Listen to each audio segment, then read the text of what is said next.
ആനായ സയ്യിദുനാ ഉമർ ഇബ്നുൽ ഖത്താബ് റളിയല്ലാഹു തആല അൻഹു ആ ഉമർ തങ്ങളാണ് പറയുന്നത്, മോനെ നിന്റെ ജീവിതത്തിൽ നീ ഒരുപാട് പാപം ചെയ്തവനാണ്.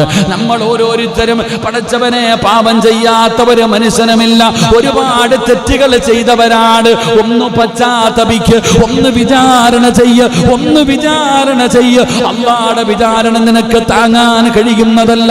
അല്ലാഹുവിന്റെ പ്രവാചകൻ സ്വല്ലല്ലാഹു അലൈഹി വസല്ലമ തങ്ങളുടെ പ്രിയപ്പെട്ട ഭാര്യ മഹദിയായ ആയിഷ ബീവി റളിയല്ലാഹു തആല അൻഹ ചരിത്രങ്ങൾ അറിയുന്നവനാണല്ലോ. അല്ലാഹുവിന്റെ പ്രവാചകൻ അവിടെന്ന് പറഞ്ഞു തരികയാണ്, ആയിഷ ബീവി റളിയല്ലാഹു തആല അൻഹ അവിടെന്ന് പറഞ്ഞു തരികയാണ്, പടച്ച റബ്ബിന്റെ ശിക്ഷ താങ്ങാൻ എനിക്കും നിങ്ങൾക്കും കഴിയില്ല. അതുകൊണ്ട് എന്റെ പ്രിയപ്പെട്ടവരെ, ജീവിതത്തിൽ ചെയ്യാൻ കഴിയുന്ന നന്മകൾ ചെയ്യൂ. ഒരുപാട് നന്മകൾ അധികരിപ്പിക്ക്, ഒരുപാട് നന്മകൾ ചെയ്യ്. ചെറുതോ വലുതോ നീ നോക്കണ്ട. റസൂലുള്ള പറഞ്ഞു, ഒന്ന് നീ മരണത്തെ കുറിച്ച് ഓർക്ക്, രണ്ട് നീ പരലോകത്തിന് വേണ്ടി എന്തെങ്കിലും ഒന്ന് ചെയ്തു വെക്ക്. മൂന്ന് പ്രവാചകൻ ഇവിടെന്ന് പറയുകയാണ്, വിചാരണ കടന്നു വരുന്നതിന് മുമ്പ് നീ ഒന്ന് വിചാരണ ചെയ്യൂ. സഹോദര, ഒരുപാട് നന്മകൾ ചെയ്യാൻ അല്ലാഹു അവസരം തരികയാ. മത്സരിക്കേണ്ട സമയമാണ്, വാശി കാണിക്കേണ്ട സമയമാണ്.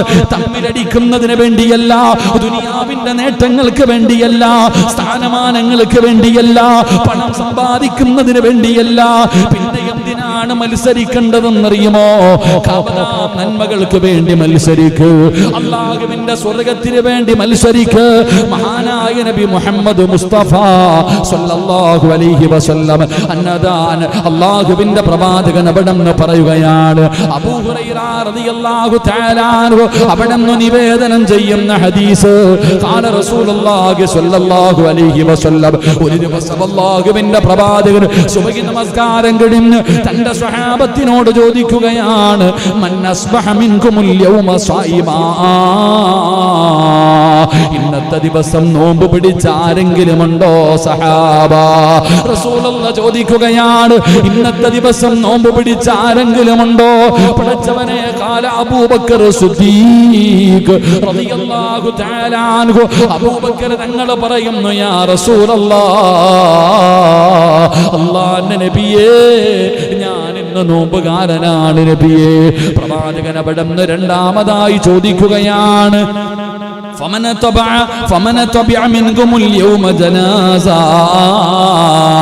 ഇന്ന് ജനാസയിൽ പങ്കെടുത്ത ആരെങ്കിലുമുണ്ടോ? ജനാസ പരിപാലനത്തിൽ പങ്കെടുത്ത ആരെങ്കിലുമുണ്ടോ?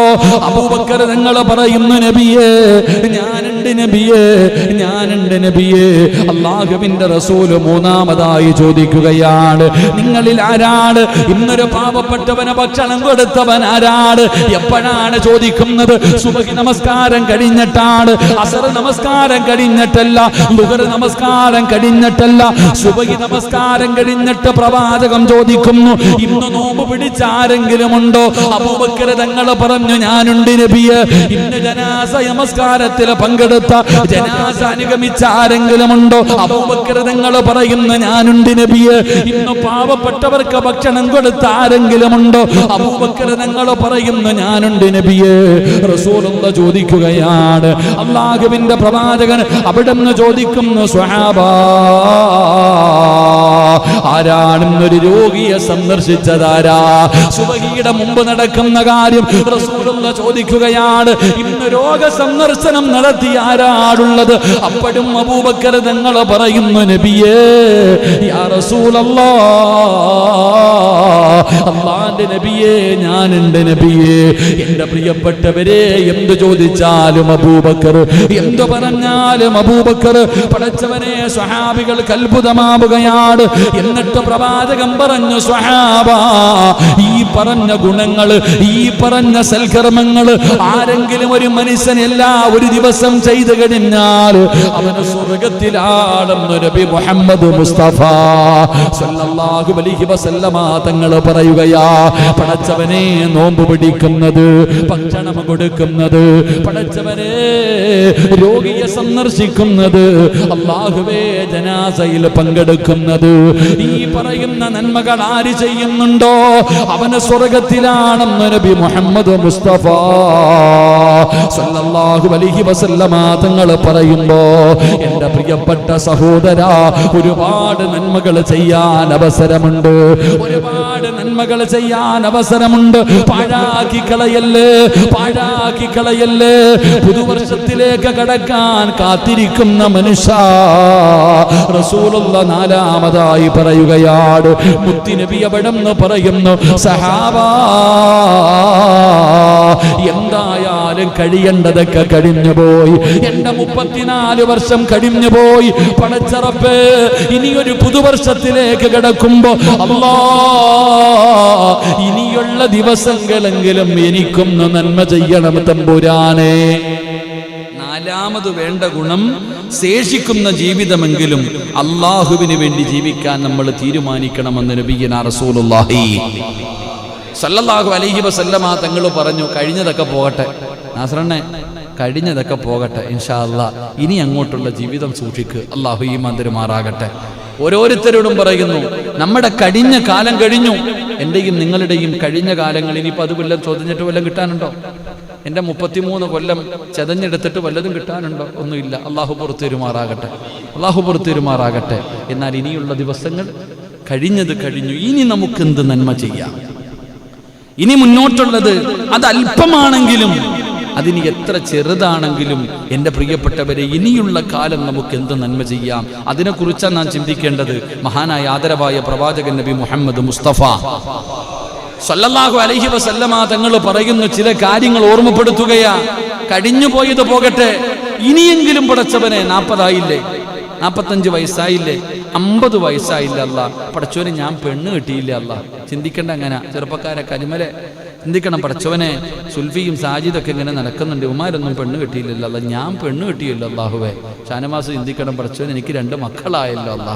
ചിന്തിക്കണം, ഓരോ മനുഷ്യനും ചിന്തിക്കണം, പടച്ചവനെ ഇനിയും ഞാൻ മൊബൈലും കുത്തി നടന്നിട്ട് കാര്യമില്ല, ഇനിയും ഞാൻ വായി നോക്കി നടന്നിട്ട് കാര്യമില്ല. എനിക്ക് വയസ്സ് 20ആയി, 25ആയി, 30ആയി, 35ആയി, 40ആയി. നന്നാകണം പടച്ചവനെ. അല്ലാഹു ഈമാൻ നൽകുമാറാകട്ടെ.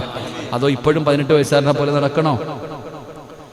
പ്രായമാകുന്നതിനനുസരിച്ച് ചിന്ത വരണം, അല്ലാതെ ഇറച്ചിക്കോടിയെ പോലെ നടക്കരുത്. അല്ലാഹു കാക്കുമാറാകട്ടെ. എൻ്റെ പ്രിയപ്പെട്ട സഹോദരങ്ങളെ, അതാണ് ജീവിതത്തിൽ തിരിച്ചു കിട്ടാത്ത കാര്യം. മഹാനായ ആദരവായ പ്രവാചകൻ നബി മുഹമ്മദ് മുസ്തഫ സല്ലല്ലാഹു അലൈഹി വസല്ലമ തങ്ങൾ പറയുകയാണ്, മുത്തുനബി അവിടെന്ന് പറഞ്ഞു തരികയാണ്, റജുലുൻ ഹുവ യഅലി, അല്ലാഹുവിന്റെ റസൂൽ അവിടെന്ന് പറയുന്നു, ഖംസന ഖബല ഖംസിന്, റസൂലുള്ളാഹി തങ്ങൾ ഒരാളെ ഉപദേശിക്കുകയാണ്, 5 കാര്യങ്ങൾക്ക് മുമ്പ് നീ 5 കാര്യങ്ങളെ സൂക്ഷിക്കണേ. അല്ലാഹുവിന്റെ പ്രവാചകൻ ഒരു മനുഷ്യനെ ഉപദേശിക്കുകയാണ്. എന്നിട്ട് അവിടെന്ന് പറഞ്ഞു കൊടുത്ത ഒന്നാമത്തെ കാര്യം എന്തെന്നറിയുമോ? പ്രായമാകുന്നതിന് മുമ്പുള്ള യുവത്വമുണ്ടല്ലോ. അല്ലാഹുവിന്റെ റസൂൽ അവിടെന്ന് ഉപദേശിക്കുകയാണ്, പടച്ചവനെ നിന്റെ യുവത്വമുണ്ടല്ലോ, പ്രായമാകുന്നതിന് മുമ്പ്. ഇപ്പൊ ഇവിടെ 45ഉം 50ഉം വയസ്സുള്ളവരുണ്ട്. വാപ്പാ 60ഉം 70ഉം വയസ്സ് പിടിച്ചിട്ട് കിടന്ന കിടപ്പിൽ കിടക്കുകയാ. ദുനിയാൻ വയ്യാ, സുജൂദ് ചെയ്യാൻ വയ്യാ. ആ സമയത്ത് നന്മ ചെയ്യാൻ കാത്തിരിക്കുന്നതിനേക്കാളും നല്ലത് ഇപ്പൊ നിനക്കൊരു ആരോഗ്യമുണ്ടല്ലോ, ഈ സമയത്ത് നീ നന്മകൾ ചെയ്യ്, ഈ സമയത്ത് നീ ഒരുപാട് നന്മകൾ ചെയ്യ്. പ്രവാചകൻ അവിടെ നിന്ന് ഉപദേശിക്കുകയാണ്, രോഗത്തിന് മുമ്പുള്ള ആരോഗ്യം. കിടന്ന കിടപ്പിൽ കിടന്നു മലമൂത്ര വിസർജനം നടത്തുകയാണ്. സ്വന്തമായിട്ടൊന്ന് നൂന്നു നിൽക്കാൻ വയ്യ. പടച്ചവനെ ഉസ്താദേ, എനിക്ക് ആരോഗ്യമുണ്ടായിരുന്നെങ്കിൽ ഞാൻ പള്ളിയിൽ വന്ന് നിസ്കരിക്കുമായിരുന്നല്ലോ. എപ്പോഴാ പറയുന്നത്? കിടന്ന കിടപ്പിൽ കിടന്ന് മൂത്രമൊഴിക്കുന്ന സമയം, ഒറ്റയ്ക്ക് നേരെ നിൽക്കാൻ പറ്റാത്ത സമയം, ആരോഗ്യത്തോടുകൂടി പായിപ്പാട് പള്ളിയുടെ മുറ്റത്ത് നിൽക്കുമ്പോ പള്ളിയിൽ നിസ്കാരം നടക്കുന്നു. കേറാത്തവനാ കിടക്കുമ്പോ പറയുന്നത്, മോനെ, ആരോഗ്യം നഷ്ടപ്പെടുന്നതിന് മുമ്പ്, രോഗങ്ങൾ പിടിപെടുന്നതിന് മുമ്പ്, ആ സമയത്ത് നീ നന്മകൾ അധികമായിട്ട് ചെയ്യ്. റസൂലുള്ളാഹി പറയുകയാ, ദാരിദ്ര്യം വരുന്നതിന് മുമ്പ് നീ സദഖ ചെയ്യ്. അല്ലാഹു നിനക്ക് സമ്പത്ത് തന്നിട്ടുണ്ട്, ഒരുപാട് ഒരുപാട് പണം അല്ലാഹു നൽകിയിട്ടുണ്ട്. പക്ഷേ കൊടുക്കൂലല്ലോ, സഹായിക്കില്ലല്ലോ. കോടിക്കണക്കിന് രൂപയുടെ ആസ്തിയുണ്ടെങ്കിലും പടച്ചവനെ അല്ലാഹുവിന്റെ പള്ളിക്കോ പാവങ്ങൾക്കോ കൊടുക്കാതെ വാരിക്കൂട്ടി വെക്കുന്ന മനുഷ്യ, നിനക്ക് ദാരിദ്ര്യം വരുമടാ. ഈ സമ്പത്ത് മുഴുവനും അല്ലാഹു നശിപ്പിച്ചു കളയും. കോടിക്കണക്കിന് രൂപയുള്ളവനാണെങ്കിലും നന്മയ്ക്ക് കൊടുക്കാത്തവന്, പാവപ്പെട്ടവന് കൊടുക്കാത്തവന്, രോഗികൾക്ക് കൊടുക്കാത്തവന്, എത്ര വലിയ സമ്പത്തുള്ളവനാണെങ്കിലും നിന്റെ മുഴുവനും നഷ്ടപ്പെട്ടു പോകും. ഒരു ദിവസം നീ ദരിദ്രനാകും, ഒരു ദിവസം നിനക്ക് ദാരിദ്ര്യം വരും. അത് വരുന്നതിന് മുമ്പ് അല്ലാഹു നിനക്ക് പണം തന്നിട്ടുണ്ട്. നീ ചിന്തിക്കേണ്ടത് എന്തെന്നറിയുമോ? അല്ലാഹു എനിക്ക് പണം തന്നത് എന്റെ തടമ്പ് കണ്ടിട്ടല്ല, എന്റെ ഈമാൻ കണ്ടിട്ടല്ല, എന്റെ സൗന്ദര്യം കണ്ടിട്ടല്ല, എന്റെ കുടുംബ മഹിമ കണ്ടിട്ടല്ല. അല്ലാഹുവിന് എന്നോട് സ്നേഹം കൂടിയത് കൊണ്ടല്ല. അല്ലാഹുവിന്റെ ഖുർആനാ പറഞ്ഞത്, ഇന്നമാ അംവാലുകും വഔലാദുകും ഫിത്ന. അത് ഫിത്നയാ. സമ്പത്ത് ഫിത്നയാണ്, സമ്പത്ത് നാശമാണ്, സമ്പത്ത് പരീക്ഷണമാണ്. നിന്റെ നിസ്കാരത്തടമ്പ് കണ്ടിട്ട് റബ്ബ് നിനക്ക് തന്നതാണെന്ന് ഒരിക്കലും നീ പറയരുത്. അല്ലാഹുവിന് സ്നേഹം കൂടിയിട്ട് തന്നതല്ലടാ. അല്ലാഹു സമ്പത്ത് തന്നിരിക്കുന്നത് പരീക്ഷിക്കാനാ. ലോകത്ത് കടന്നു വന്ന 1,24,000 പരം വരുന്ന പ്രവാചകന്മാർ, ആ പ്രവാചകന്മാരിൽ ഏറ്റവും അവസാനം സ്വർഗത്തിൽ കിടക്കുന്ന നബിയാരെന്നറിയുവോ? മഹാനായ സുലൈമാൻ നബി അലൈഹിസ്സലാം. പടച്ചവരെ, ലോകത്ത് കടന്നു വന്ന പ്രവാചകന്മാരിൽ ഏറ്റവും വലിയ സമ്പന്നനായിരുന്നു, ഏറ്റവും വലിയ സമ്പന്നനായിരുന്നു. ഏറ്റവും അവസാനമാ കിടക്കുന്നത് ആദം നബി മുതൽ അഷ്റഫുൽ ഖൽഖ് വരെയുള്ള പ്രവാചകന്മാർ. ആ പ്രവാചകന്മാരിൽ ഏറ്റവും അവസാനം സ്വർഗത്തിൽ കിടക്കുന്ന നബി മഹാനായ സുലൈമാൻ നബി അലൈഹിസ്സലാം. എന്തിന്റെ പേരിലാ? സമ്പത്ത് കൂടിയതിന്റെ പേരില്. റസൂലുള്ളാഹി പറയുകയാണ്, അല്ലാഹുവിന്റെ പ്രവാചകന്റെ സ്വഹാബത്തിനെ അറിയുമല്ലോ, മഹാനായ സയ്യിദുനാ അബൂബക്കർ സിദ്ദീഖ് റളിയല്ലാഹു തആല അൻഹു, ഒന്നാമത്തെ സ്വഹാബി, ഏറ്റവും ഉയർന്ന സ്വഹാബി. ആ സ്വഹാബത്തിലെ ഏറ്റവും അവസാനത്തെ സ്വഹാബി ആരെന്നറിയോ? മഹാനായ വഹ്ശ് റളിയല്ലാഹു തആല അൻഹു. മഹാനായ സയ്യിദുനാ ഹംസ റളിയല്ലാഹു തആല അൻഹുവിനെ അവിടുന്ന് വധിച്ച വഹ്ശിയുണ്ടല്ലോ. ആ വഹ്ശി വരെയുള്ള സഹാബികൾ, ആ വഹ്ശി വരെയുള്ള ലക്ഷക്കണക്കിന് സ്വഹാബികൾ, ആ സ്വഹാബികളില് ഏറ്റവും അവസാന സ്വർഗത്തിൽ വരുന്നതാരാ? പടച്ചവരെ, മുട്ടുകാലിലടഞ്ഞു വരികയാ. നടക്കാൻ കഴിയാതെ മുട്ടുകാലിലടഞ്ഞു വരുന്ന ഒരു സ്വഹാബിയുണ്ട്, മഹാനായ അബ്ദുറഹ്മാൻ ഇബ്നു ഔഫ് റളിയല്ലാഹു തആല അൻഹു. പടച്ചവരെ, ഒരു ദിവസം മഹദി ആയിഷ ബീവി റളിയല്ലാഹു തആല അൻഹ തന്റെ വീടിന്റെ അകത്തിരിക്കുമ്പോ ഒരു ശബ്ദം കേൾക്കുകയാ, ഒരു വലിയ ശബ്ദം കേൾക്കുകയാ. അവിടെ നിന്ന് ചോദിച്ചു, എന്താ ഒരു ശബ്ദം കേൾക്കുന്നത്? ആരോ പറഞ്ഞു, ആയിഷ ബീവി റളിയല്ലാഹു തആല അൻഹയോട് പറയുകയാണ്, അബ്ദുറഹ്മാൻ ഇബ്നു ഔഫ് കച്ചവടം കഴിഞ്ഞ് തിരിച്ചു വന്നതിന്റെ ശബ്ദം കേൾക്കുകയാ. കച്ചവടം കഴിഞ്ഞ് ലാഭങ്ങൾ കൊണ്ടുവന്നിറക്കുന്ന ശബ്ദമാണ് കേൾക്കുന്നതെന്ന് പറയുമ്പോ ആയിഷ ബീവി റളിയല്ലാഹു തആല അൻഹ പറയുകയാണ്, മുത്തുനബി പറഞ്ഞത് സത്യമാ, മുത്തുനബി പറഞ്ഞത് സത്യമാ. ആരോ അബ്ദുറഹ്മാൻ ഇബ്നു ഔഫ് തങ്ങളോട് പറയുകയാണ്, ആയിഷ ബീവി ഇങ്ങനെ പറഞ്ഞു, മുത്തുനബി പറഞ്ഞത് സത്യമാണെന്ന് നിന്റെ സമ്പാദ്യത്തെ കുറിച്ച് അവിടെ നിന്ന് പറഞ്ഞെന്ന് പറയുമ്പോ അതാ അബ്ദുറഹ്മാൻ ഇബ്നു ഔഫ് റളിയല്ലാഹു തആല അൻഹു ആയിഷ ബീവി റളിയല്ലാഹു തആല അൻഹയുടെ മുന്നിൽ വന്നിട്ട് അവിടെ നിന്ന് ചോദിക്കുന്നു, ഉമ്മ ആയിഷ, ഉമ്മ എന്തേ മുത്തുനബി പറഞ്ഞത്? എന്തേ മുത്തുനബി പറഞ്ഞത്? ആയിഷ ബീവി റളിയല്ലാഹു തആല അൻഹ ചോദിച്ചു, എന്താ ഒരു ശബ്ദം കേൾക്കണേ? അപ്പൊ ആരോ പറഞ്ഞു, അബ്ദുറഹ്മാൻ ഇബ്നു ഔഫ് റളിയല്ലാഹു തആല അൻഹു കച്ചവടം കഴിഞ്ഞിട്ട് കൊണ്ടുവന്ന് ലാഭം ഇറക്കുന്ന ശബ്ദമാ. അപ്പൊ പറഞ്ഞു, മുത്തുനബി പറഞ്ഞത് സത്യമാ, അത്രേ പറഞ്ഞുള്ളൂ. അപ്പൊ ആരോ പോയിട്ട് പറഞ്ഞു, ആയിഷ ബീബി റളിയല്ലാഹു തആല അൻഹ ഇങ്ങനെ പറഞ്ഞു. കേൾക്കേണ്ട താമസം ഓടി വന്നു. എന്നിട്ട് ചോദിച്ചു, ഉമ്മാ ഇവിടെ ഉമ്മയില്ലേ? എന്തേ ഉമ്മ? മുത്തുനബി എന്തേ പറഞ്ഞത്? ഒന്നുമില്ല.